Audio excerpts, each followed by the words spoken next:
It's time to eat. What are you hungry for? Sit down and get ready to consume an abundance of fantasy football knowledge from Ross Tucker and John Daigle. Feed me now. I'm starving. On the Fantasy Feast Eating Podcast.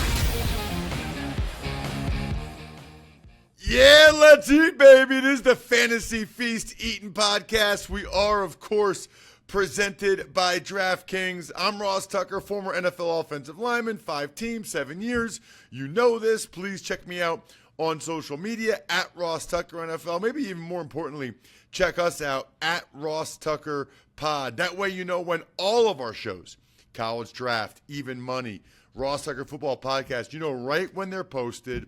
And you can see the 2 or 3 highlight clips that we thought were the most interesting things from each show, which is not easy to do on this show because my man John Daigle is awesome. I think I had like 5 or 6 different potential clips we could have used for social media and youtube.com/Ross Tucker NFL last week from John, who is one of the dudes over at EstablishTheRun.com. We're talking Adam Levitan, Evan Silva. If you listen or watch this show, you know that they've got legit fantasy superstars over there, including John. So use the code FEAST to get a discount at EstablishTheRun.com. Win your fantasy league.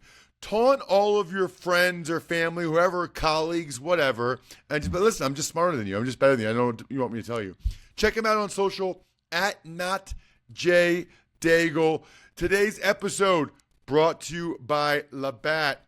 Drink some Labatt Blue Lights with your friends and live life to the power of we. Always enjoy responsibly. Beer, Labatt USA, Buffalo, New York. No time for pleasantries, John. Yes, it was awesome to have football back. Yes, we got a lot to talk about. And we're going to start with Buffalo and Miami. A heck of a Thursday night game to kick off the week.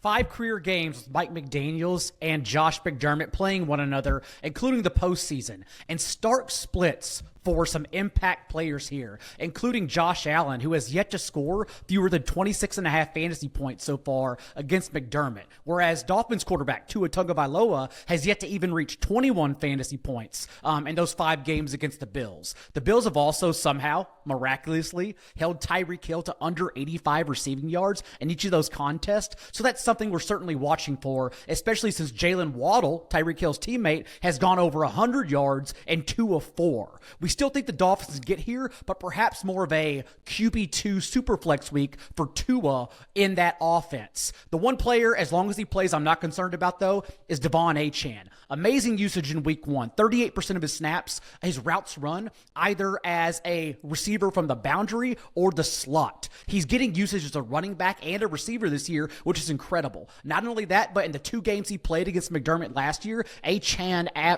recorded 181 yards for 3 touchdowns on 22 touches. It seems like a blow-up spot for him, again, as long as he's healthy and out there. If not, run to the waiver wire, pick up Jalen Wright in this game.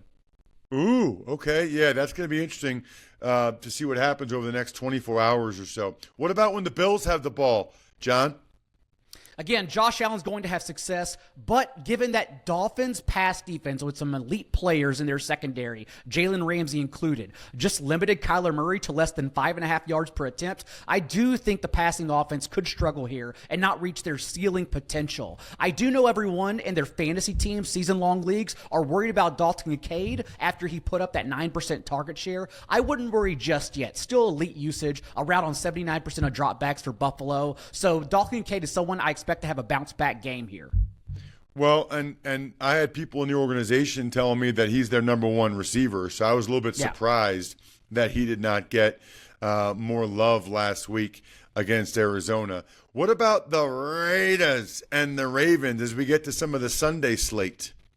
Some of the parsing we'll do on these 2 episodes together is figuring out what matters from week 1, what will actually carry over. And it's hard to say whether Baltimore struggles on defense or simply because they were playing the Chiefs or because their offseason changes without Mike McDonald. And because of those questions, we still have Devontae Adams as a safe wide receiver 2 in this game. And I even think Gardner Minshew can be picked up and fired up as a desperate super flex option since the Ravens did allow over 10 yards per attempt through the air.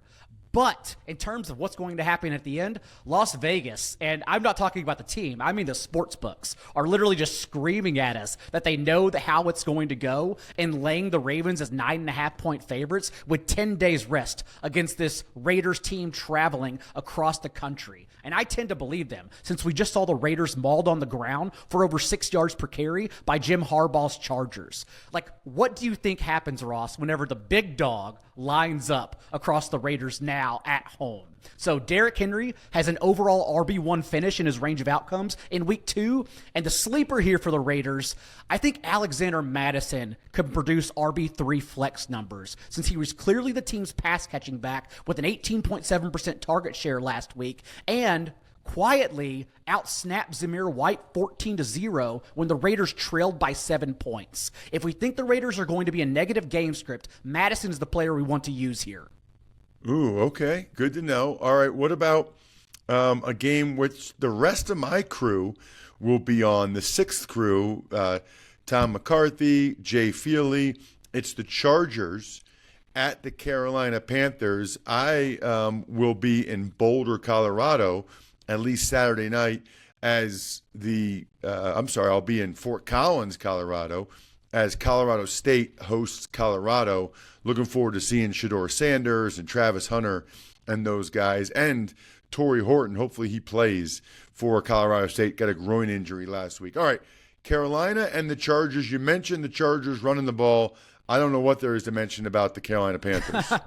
Well, I'll do my best to try to step back and take a big picture outlook in order to not overreact, but it's as you alluded to. It's pretty bleak in Carolina right now. Not only banged up in their secondary, which allowed Derek Carr to have so much success through the year, and we'll talk about him in a bit, but starting defensive lineman, stud defensive lineman as well. Derek Brown now lost for the year with a knee injury. And we know what the Chargers want to do on the other side. They just want to get after you, put pressure on, and run the ball heavily. Gus Edwards actually outcarried J.K. Dobbins 11-10 against the Raiders, but it was Dobbins who, I believe, separated himself with 100 yards, including 3 carries of 10-plus yards in every running back touch for the Chargers inside the 10-yard line, while Edwards actually struggled with only 2.3 yards per carry. The more improved Dobbins continues to look, the more I believe he will just continue to handle more touches over Edwards. So I personally think Edwards is closer to a drop in fantasy leagues right now, and Dobbins is someone who we should actually push up in rest of season rankings, which we actually did establish the run. If you use the promo code FEAST, you can see that, because he's probably closer to the Travis Etienne type of player right now than someone who should be available on any waiver wire at all. Just an unbelievable story that after all these injuries and the most recent one that he looked that good, John.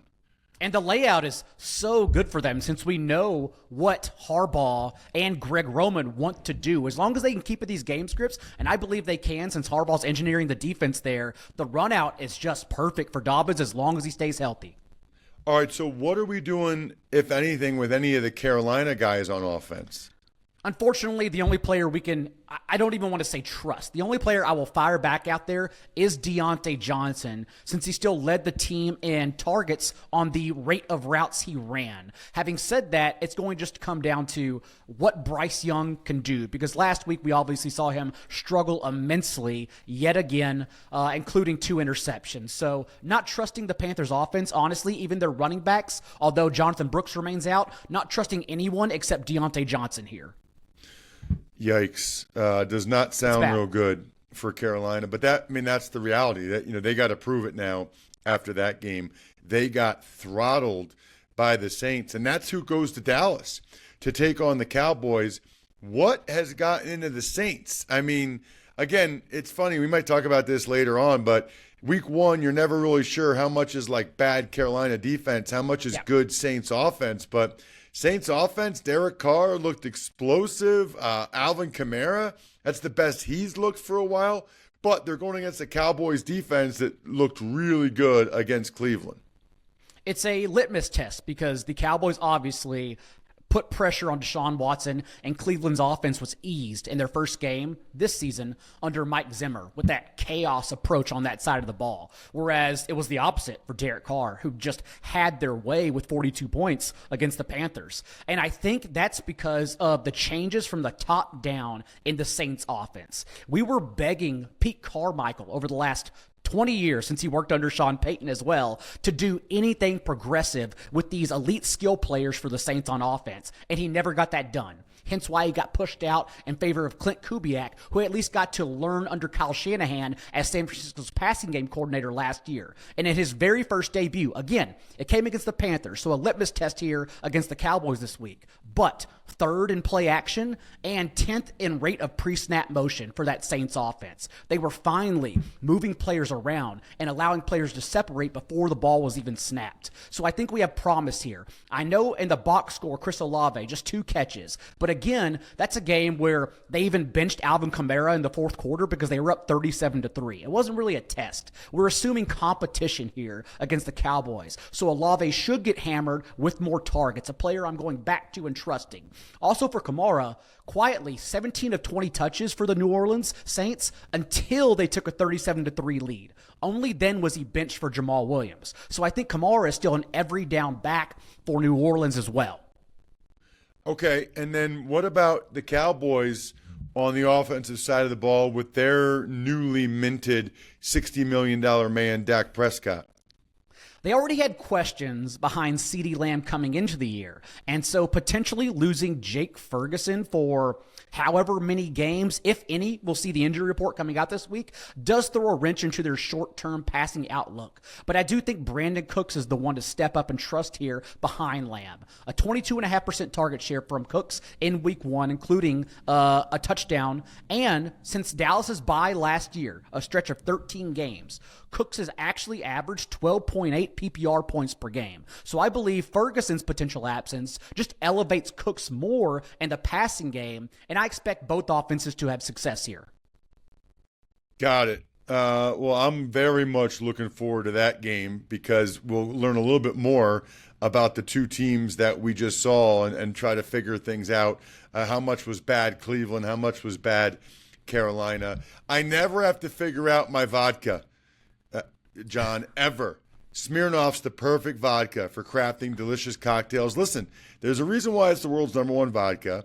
They're an official vodka partner of the NFL, so they know the deal, right? They've been around since 1864, and you can grab a bottle of Smirnoff at your local retailer and head to Smirnoff.com to find recipes of delicious cocktails perfect for game day. Please drink responsibly. Smirnoff number 21 vodka, distilled from grain, 40% alcohol by volume. The Smirnoff Company, New York, New York. Please do not share with anyone under legal drinking age. All right, so every week I'm going to ask John, really ahead of time, he'll text me or email me, but I'm going to ask him who his value pick is this week in fantasy football because I want to know. And the value pick is presented by DraftKings. DraftKings, the crown is yours. You texted me earlier and you said Jared Goff.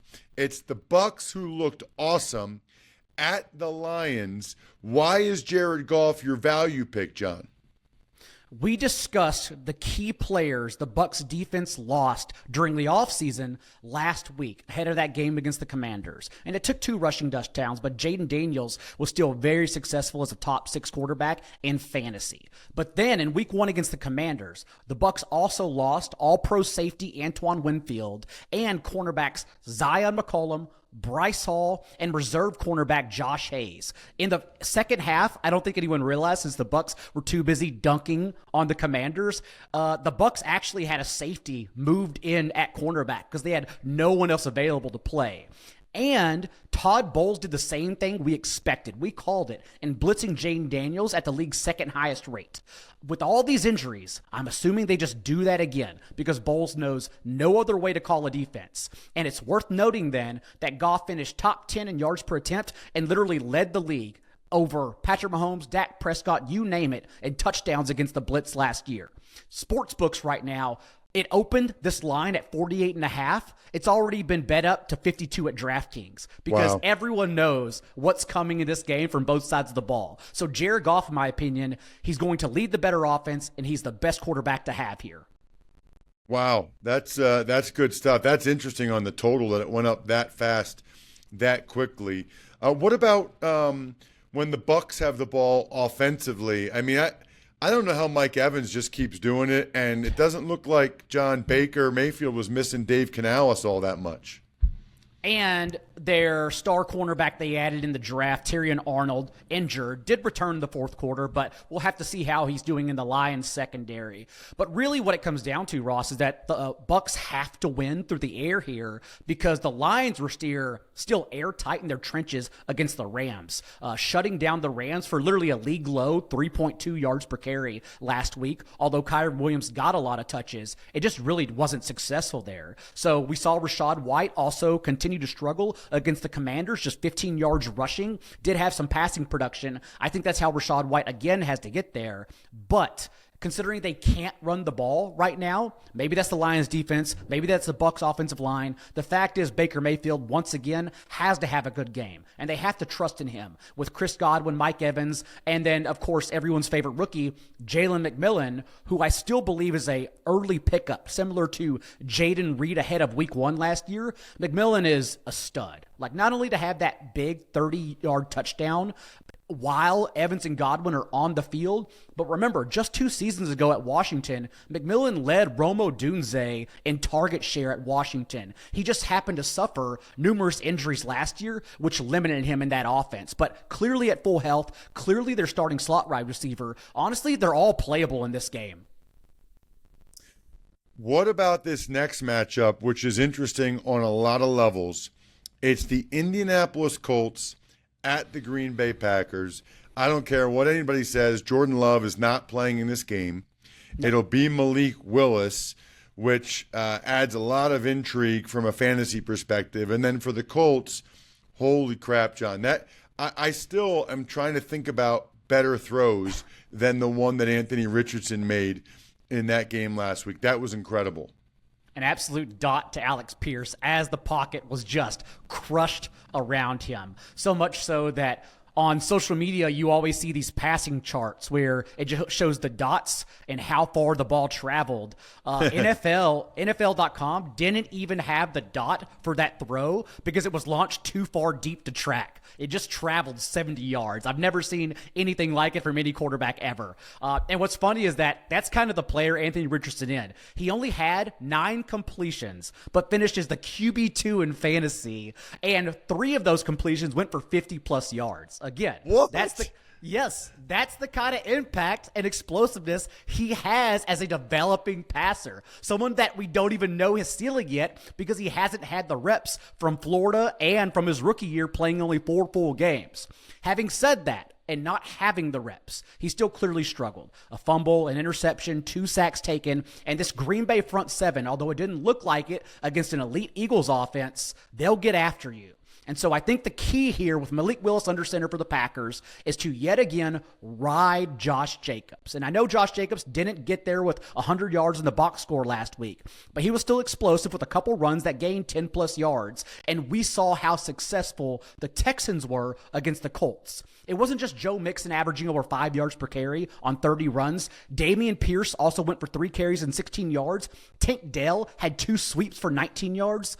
And so I think Josh Jacobs is going to get 20, 25 touches and have a lot of success here. Not someone I'm running from just because Malik Willis is under center. I thought Jacobs looked really good and really explosive against the Eagles. In fact, I thought both of those veteran running backs, we'll get to Saquon in episode 2 of the show that's so nice we do it twice. But I thought both those veteran free agent pickup running backs looked really good. I would just say, man, the Colts are going to make Willis throw the ball. I mean, I'd be shocked if they didn't load up on Jacobs. Although I also think that Matt LaFleur probably is going to use Malik Willis a little bit in the run game.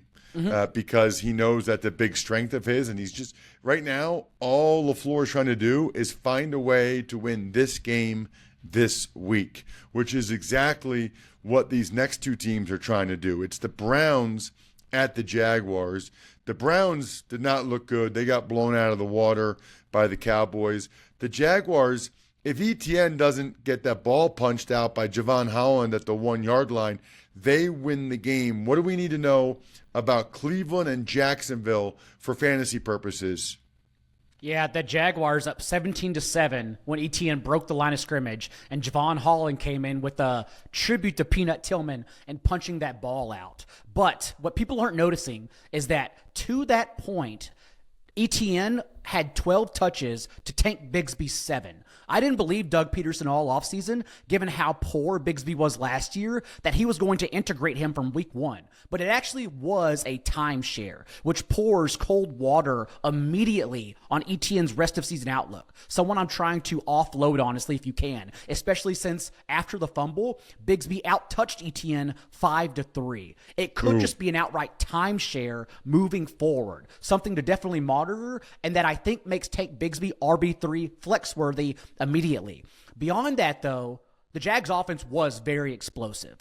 They literally led the league in plays of 10-plus yards. This Browns defense obviously offers a very tough test. But still, if we think the Jaguars can at least get it done through the air, then we're hoping that Browns can carry their weight on the other side too. I'm trusting Brian Thomas. I'm going back to Christian Kirk here. And then, of course, I mentioned Tank Bigsby. But on the other side of the ball, the real winners here are, one, Amari Cooper, and you just cross your fingers Deshaun Watson is not under pressure and gets it done. Because the Jags were the only defense in the entire league in week 1 to use man coverage on over 50% of their snaps. They rolled it out at 73%, oddly against the Dolphins, which is a choice in life to make.